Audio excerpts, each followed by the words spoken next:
If you need unlimited domination, clutch time, or anything else online or offline grinding, make sure you hit up RoseNBA on Twitter for quick, safe, and reliable grinding services.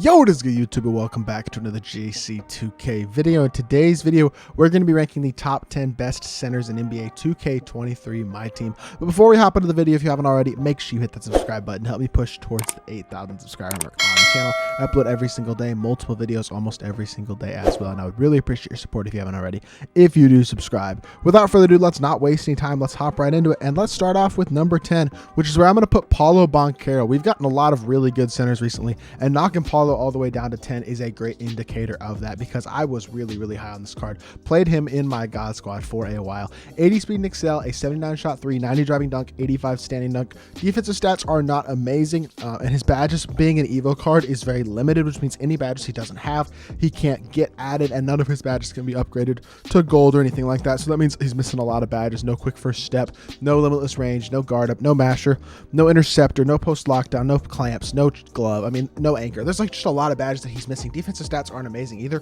but what he does have going for him is super solid finishing badges, great slashing ability, the ability to shoot an open three, and athleticism at the center position, comboed with a really good release and great dribble sigs. Unfortunately, he doesn't have the playmaking badges to really take maximum advantage of those dribble sigs, but overall, Paulo is still an amazing card at that center position, and for a budget center, he's one of the best options in the game right now.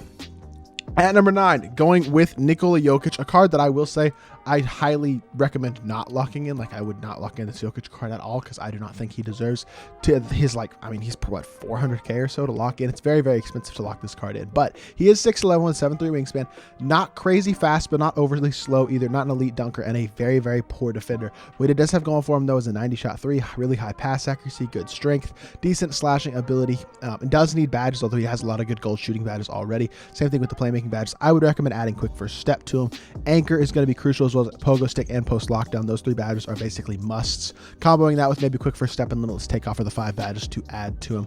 And he does get his few silver and bronze badges upgraded to gold as well if you want to. Release is kind of mid. I wouldn't say it's great. I wouldn't say it's horrible. Movement sigs are not great either, which is a little bit annoying. But overall, I do think he's still a very solid card offensively. He's just going to struggle a lot defensively unless you put the badges on him. Even with those badges, he's still going to be a mediocre defender with mediocre size and mediocre athleticism. Just, he's okay, better offensively than he is defensively, but definitely not worth his price, coming in at number 9. At number 8, Blake Griffin, who I think may have been number 1 on this list last time I did a top 10 centers. This Blake Griffin card was so tough for his time, and still is a pretty solid card all the way around. 83 shot 3, 78 speed Mchale, 98 dunking. Defensive stats, again, are not amazing. He has got capable defensive badges, but not incredible. No clamps, no glove, only bronze anchor, bronze post lockdown, although that one can be upgraded to gold. In terms of his playmaking badges, I would upgrade his quick first step to gold as well. Got a few solid shooting badges, can get his catch and shoot upgraded. He's obviously an exceptional finisher, one of the best finishers in the game, with incredible dunking ability as well as finishing badges, and he has a capable, pretty good release. I'd say it's better than a guy like Jokic's release. Probably not quite as good as Paulo's to compare him to the cards we've already ranked, but I do think his release is pretty capable, which is super nice, and he's an elite slasher. Just another guy who doesn't quite have the defense to be super high up on this list, but he still is a very solid card for sure. At number 7, Kemp, a guy who I think is one of the best power forwards in the game. Still good at center for sure, and I will say he's one of the best pick and pop options on this list, because he has one of the best, if not the best, releases of any card on this list. But 80 shot 3, 87 speed and excel, 95 dunking is really good. The defensive stats are solid, above average as well. No Hoff anchor, or no ability to get anchor at all, which is kind of annoying. No clamps, no glove, no interceptor. So there's a few badges there that I would really like him to get that he doesn't get. Also doesn't get limitless range, but that's all right. Can get some other good badges on him though, like a claymore, like a guard up. Already has solid shooting badges, and overall I do think he's still a pretty solid card. Wish he could get a few more of those finishing badges, and he is only 6'10", so he doesn't have elite size, but he has a really good release. Movement is not great, but I can live without the elite movement, especially at the center position, and I think Kemp is still an elite option at the center position. Just a tiny bit undersized, and not having that anchor badge is a bit crucial, especially going against mashers, so that's why I have him all the way down at number 6.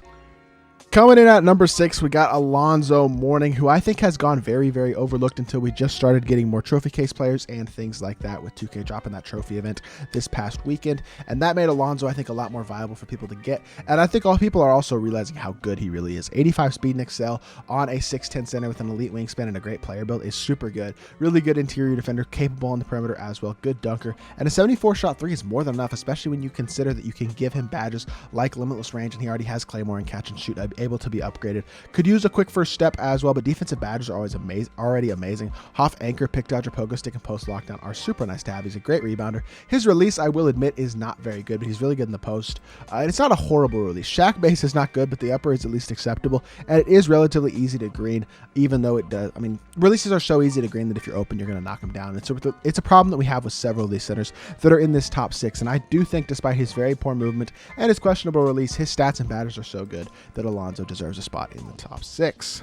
At number 5, we are going to go with Jermaine O'Neal, and this one's pretty debatable. I think you could switch Jermaine and Alonzo pretty darn easily, really up to you who you prefer. I'm going with Jermaine for right now, and that may just be because I'm a little bit more comfortable with the card having used him. But 98 offense, 93 defense, 6'11 with a 7'3 wingspan, 83 speed and excel, very good defensive stats, good dunker, good athlete, good shooter, or at least a capable shooter with a few good shooting badges that can be upgraded. Can get that limitless range badge, guard up badge as well. Quick first step I would definitely add. And then you're looking at badges like clamps and interceptor to add to him on that. And he's a really good rebounder though, really good on the interior with Hoff bully as well. Another guy with a questionable release. This release is just not very good. It's very slow and tough to guard, so or tough to release and green consistently. I wouldn't say it's tough to green consistently, but it's just tough to get the space to green consistently, and that is the problem with that release. And that gives him the same issue that Alonzo Mourning has. And honestly, I think you could really pretty much interchange those cards because they're pretty much going to do the same thing for you on the court. I am putting at Jermaine O'Neal at number 5. At number 4, we got Christopher Bosh. Chris Bosh, who is currently my backup center on my God Squad. I do think this Chris Bosh card is really, really tough. He's not incredibly fast. That's his biggest flaw, is being a mediocre athlete and a mediocre defender on the perimeter, but he's quite solid on the interior defensively, very good interior offensively as well, and a great shooter with a really good release. And the release as well as Hoff Claymore, Hoff Corner are super, super nice attributes that I think boost him up over guys like Jermaine and Alonzo a little bit, is being a much better shooter than those guys. Can get the quick first step badge as well, chase down artist. A couple badges like that. He has silver anchor, which can't be upgraded, but at least he has that. And then, like I said, a really, really good release. Doesn't have very much movement, but like I've said, at the center position, I'm not too worried about the movement, and I still think Bosh is a really, really good card. At number 3, Kevin Mchale. This Kevin Mchale card is a card that I actually just dropped a gameplay on when y'all are seeing this video if y'all want to check that out. Mchale is one of the most underrated cards in this game. The biggest reason because of the 7'11 wingspan. That's one of the biggest reasons that this card is so good. Even though he doesn't have incredible speed, he is a very capable shooter, a really good interior defender, and a capable dunker as well. Really elite defensive badges, Hoff anchor, challenger, interceptor, menace, post lockdown, and workhorse. He is going to get elite paint stops, especially with his length. And again, already has gold catch and shoot, gold claymore, can get limitless range, guard up, bully, badges like that as well to elevate him to that next level. Quick first step is another really good badge, and maybe limitless takeoff as the 5 badges you might want to add to the card. But I do think this Kevin Mchale card is one of the most underrated options in my team for sure, and I think he is very, very overlooked. His release is not elite, but it's not horrible, which is honestly pretty nice as well. I don't think his release is quite as bad as guys like Alonzo and Jermaine, so that's an extra plus he has, and I think he's one of the most underrated cards in the game. Coming in at number 3. At number 2, as much as Wilt doesn't fit my personal playstyle right now, I do have to admit he's a top center in the game. His ability to defend and his athleticism and his dunking ability is just so valuable, especially being 7'1" with that 8-foot wingspan. Not going to be able to shoot the ball. He's the only inside in the game that I'd recommend running, and that's because he's so dominant on the interior on both ends of the court. An elite interior defender, an elite finisher with Hoff bully, Hoff masher, elite dunker, and honestly a really good perimeter defender as well with great agility and athleticism. Wilt, like I said, the only inside center that I think I could consider running in this game right now. I'm trying not to run it because I don't enjoy running insides, but it's hard to deny how good he is, especially when he is so elite as a masher and on the defensive end of the court. But at number 1, for me personally, it's Kevin Garnett. I just think Kevin Garnett gives me a little bit more versatility than any other card on this list because, for 1, he's got super solid speed. For 2, he's a versatile defender on the interior and the perimeter, great dunker, capable shooter with good shooting badges, even though he doesn't get limitless range, really good playmaker, and a really good defender with good interior defensive badges as well as Hoff rebound chaser. So he gives me the versatility of being a capable shooter, a really good defender, a good rebounder, a great perimeter player, and honestly a guy with the athleticism to dominate on the perimeter offensively against slower centers as well. So I think he has a lot of benefits to this card, in addition to a release that I do prefer to some of the other trophy case cards like Alonzo Mourning and Jermaine O'Neal. And I actually am realizing now, I just realized I don't think I put Big Z or Sabonis on this list. And I will say Big Z and Sabonis would be somewhere